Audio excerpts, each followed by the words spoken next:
All right, picture this. You're flying high above the vast, brilliantly white expanse of the Greenland ice sheet. It's April 2024, and we're looking out the window of a NASA Gulfstream 3 aircraft, cruising about 150 miles east of the Pituffik Space Base. On board, a team of scientists and engineers are staring at monitors using an advanced radar instrument to, well, simply map the bedrock deep beneath the ice. But suddenly, the radar detects something incredibly unnatural.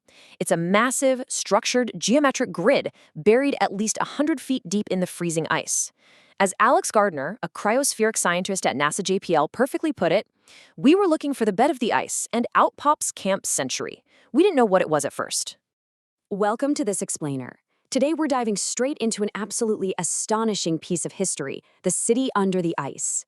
Our goal here is to strictly separate the true documented engineering marvel of Camp Century from the wildly ambitious military fictions that often surround it.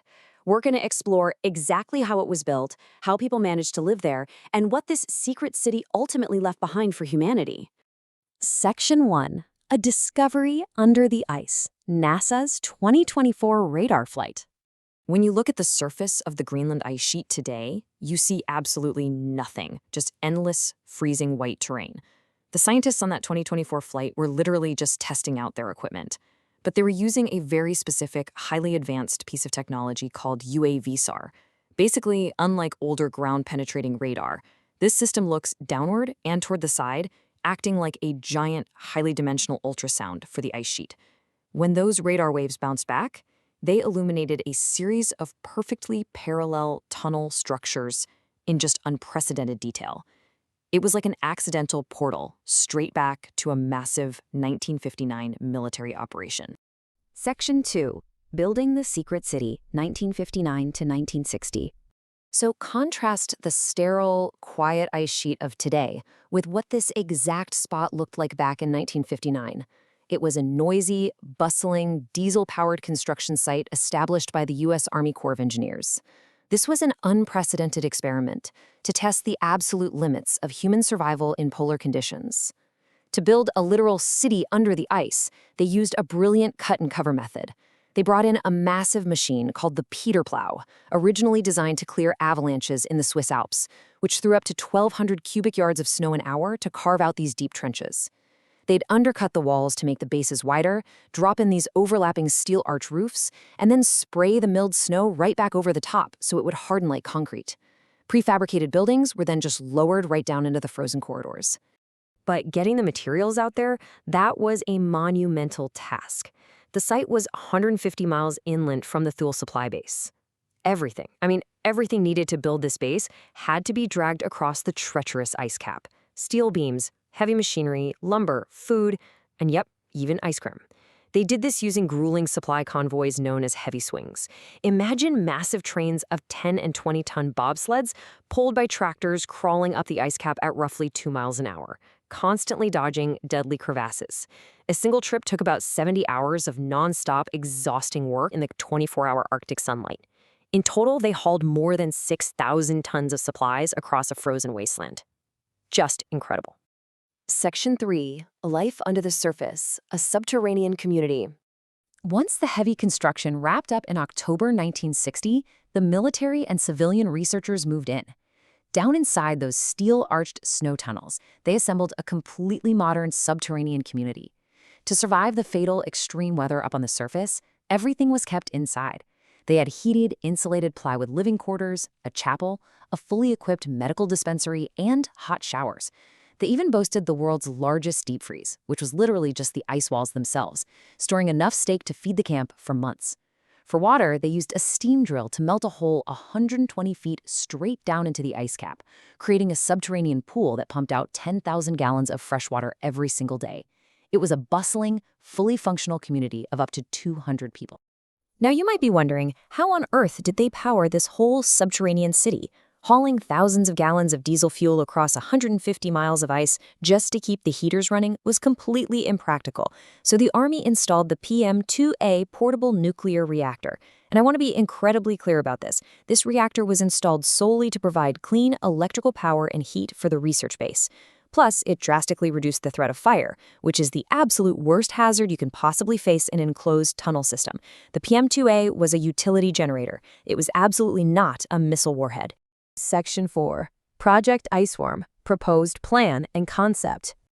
Okay, this is where it is vital that we draw an impenetrable wall between the reality of the Camp Century engineering base and a completely separate theoretical military concept called Project Iceworm. Published as a study in March 1960, this was a wildly ambitious proposed U.S. Army plan to hide a massive network of mobile medium-range ballistic missiles beneath the Greenland ice sheet.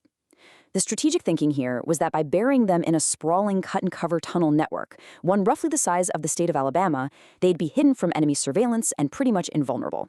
But note the strict framing here, folks. This was a proposed plan, and it was absolutely not deployed. The concept revolved around a proposed missile called the Iceman.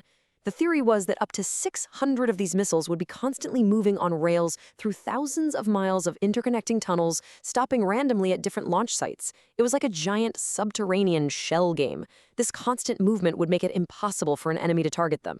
Plus, launching from Greenland would put the missiles much closer to their targets. But again, this remained strictly a paper concept, a proposed plan not deployed. It was just a theoretical response to the vulnerabilities of early fixed silo missiles. So I really must state this emphatically. No Project Iceworm nuclear missiles were ever installed at Camp Century. Project Iceworm never became an operational deployment. It was a theoretical study that never left the planning phases. Camp Century was a real, functioning Army engineering and research base, for sure, but it was not a secret missile silo. Section 5. Defeated by the Ice, 1966 Abandonment. So, if Camp Century was such a massive feat of engineering, why was it abandoned just a few years later? And why were those grander under-ice concepts completely scrapped? Well, the answer lies in the ice itself. The fatal flaw in the whole under-ice concept was the assumption that the ice cap was a rigid, permanent structure. It is definitely not. The Greenland ice sheet is highly dynamic. It's a slow-moving, incredibly heavy river of frozen water. Scientists quickly discovered that the trenches and tunnels were deforming and shifting at a rate of 0.1 to 1.0 meters per year.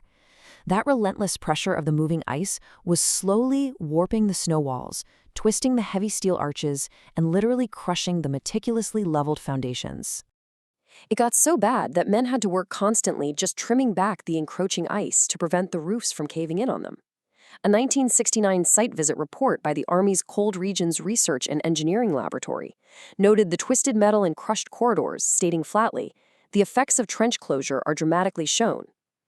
This massive, unwinnable maintenance burden proved without a doubt that a permanent Alabama-sized under-ice missile network was entirely impractical.